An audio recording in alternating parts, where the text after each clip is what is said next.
এই ধরনের পরীক্ষা একজন ছাত্রের জীবন পরিবর্তনের একটা পরীক্ষা, একদম ইম্পর্টেন্ট, ভীষণ ইম্পর্টেন্ট তাদের একটা পরীক্ষা। সেটা এই ধরনের হেলায় 2024-এ যাদের বিরুদ্ধে অভিযোগ উঠলো এবং এনটিএ এর গাফিলতি, ব্যর্থতা যাই বলুন সে ধরনের বিষয়গুলো এলো, তারাই এখনো পর্যন্ত সেই পরীক্ষা সমস্ত কিছু দায়িত্বে রয়েছেন। আপনি কি বলবেন, আপনার কি পর্যবেক্ষণ এই বিষয়?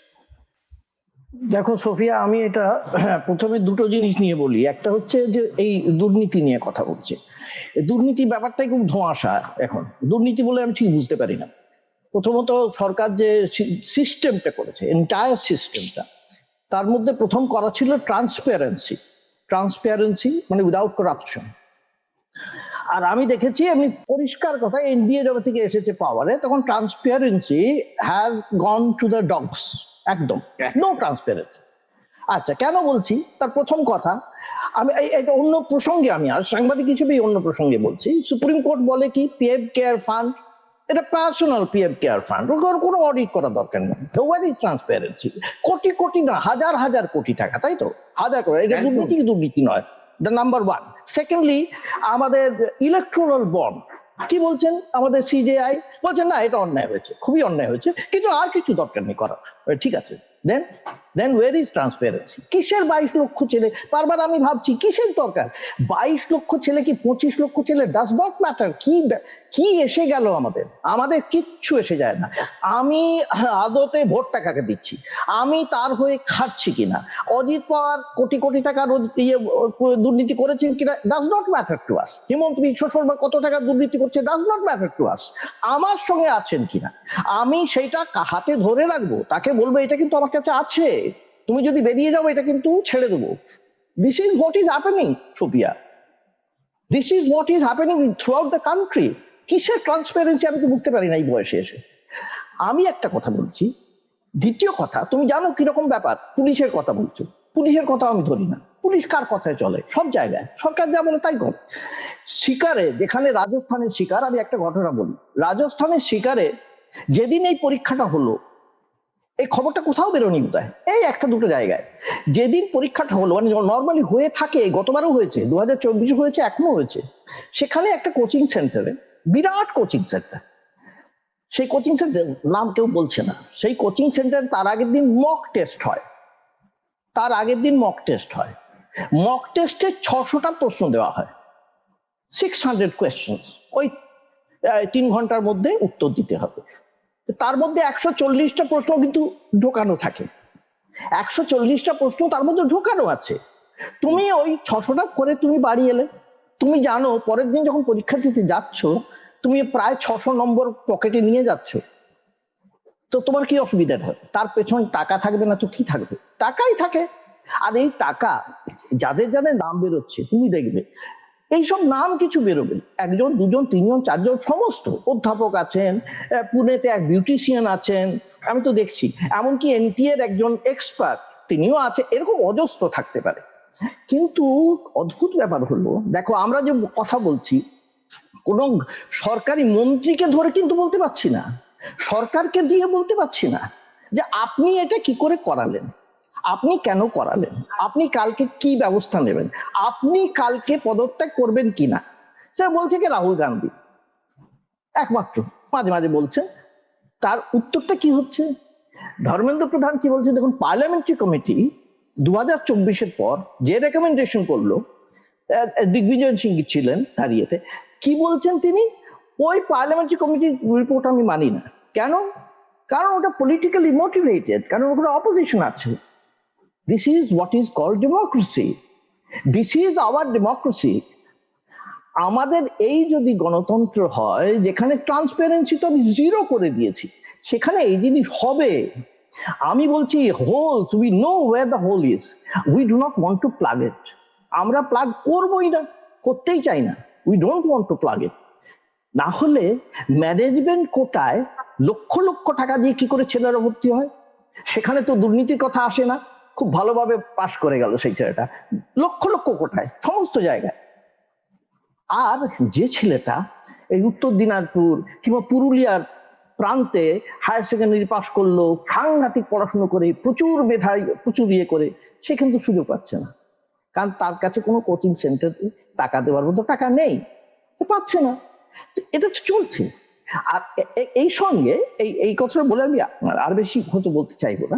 আরেকটা হচ্ছে যে দেখো যে সিলেবাসটা যেটা হয়েছে, সিলেবাসটা দেখো, আমার কাছে একটা তথ্য আছে 2018 পরে এই আইআইটি কানপুর একটা বের করেছিল যে আইআইটিতে যারা ভর্তি হয়েছিল 11% সিবিএসই স্কুলের, 11% সিবিএস, মাত্র এই কটা স্কুলের মধ্যে তাদের 58% আইআইটি সিটসে ভর্তি হয়েছিল, 58%। আর বাকি 85 স্টেট বোর্ড থেকে 40%। এই তো অবস্থা। আমি এই যে স্টেট বোর্ড গুলো, যদি মনে করো তাদের ডাক্তারি পড়াতে হয়, ঠিক আছে, বা এই কম্পিটিটিভ পরীক্ষায় যেতে হয়, তাহলে ওই রকমই পরীক্ষা করতে হবে, ওই রকম ভাবেই চলতে হবে, ওই রকম ভাবে নিয়ে যেতে হবে। আচ্ছা, পশ্চিমবঙ্গে বলো তো সিবিএসই বোর্ড সরকারের আছে? আমি তো জানি না, একটা দুটো আছে বোধহয়, কয়েকটা। সবই তো বেসরকারি, সবই তো লক্ষ টাকার ব্যাপার, সবাই ভর্তি করছে লক্ষ লক্ষ টাকা দিয়ে। টাকা তো শুরু সেখান থেকে। আর ছেলেপুলেরা তো এটাই শিখছে ছোট থেকে এটা তাদের ইনজেক্ট করে দিয়েছে যে বাপু টাকা রোজগার করার জন্যই তোমাকে তৈরি করা হচ্ছে। আমি খুব ফ্র্যাঙ্কলি বলছি আরেকটা কথা, বিইং আ প্যারেন্ট, আমি বলছি খুব খারাপ লাগে শুনতে, ভাবতে যে আমরা প্যারেন্টরা ছেলেপুলেদের কি শুধু মনে করি না অ্যাসেট, কারণ সে রোজগার করবে। আমরা মেয়েদের যে জন্য মনে করি liability, most of the cases, এখনো পর্যন্ত এই জন্য মনে করি, আমরা মনে করি তার জন্য যত টাকা লাগে আমরা খরচা করবো। This is going on. কাজে দুর্নীতির ব্যাপারটা আমার মাথায় ঢোকে না। দুর্নীতির ব্যাপারটা কিরকম হয়ে গেছে, এটা ডাল ভাত খাওয়ার মতন হয়ে গেছে, ডেইলি ওটা হবে, এটা হয়, এটা হতে পারে। কিন্তু সবচেয়ে বড় কথা হচ্ছে ট্রান্সপারেন্সি। আমি অন্তত জানতে তো পারবো। ডেমোক্রেসিতে এইটুকু ছিল যে আমি ভাই জানতে পারি আর আমি বলতে পারি। এখন আমি বলতে পারবো, বলতে গেলেই তোমাকে জেলখানায় ভরে দেওয়া হবে, দেশদ্রোহী বলে তোমাকে জেলখানায় ভরে দেওয়া হবে। যাই বলো, এই আমি বলতে চাই, আমার দুবেলা শুধু গালিগালাজ শুনতে হয়। আর না হলে বলা হয় তুমি বাইরে বেরোলে তোমাকে মাথা কেটে দেওয়া হবে। এইটা তো চলছে। This is what is going on.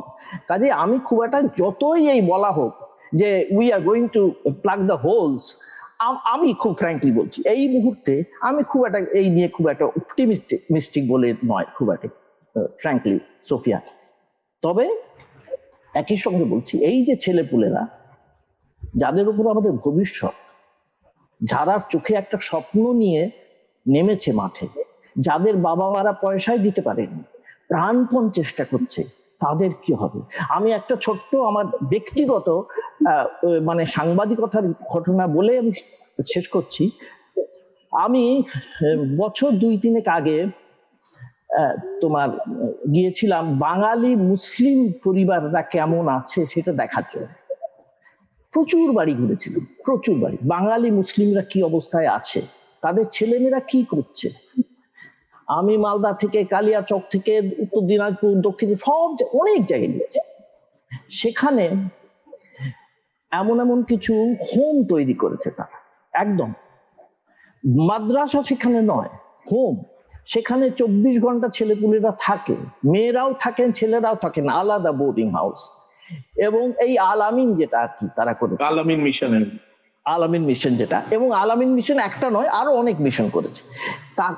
তারা অসম্ভব পরিশ্রম করছে। এবং সেখানে মা বিড়ি বাঁধেন, তার ছেলে ডাক্তারি পড়ছে উত্তরবঙ্গে, সেই ছেলের সঙ্গে কথা বলেছি, মায়ের সঙ্গে কথা বলেছি।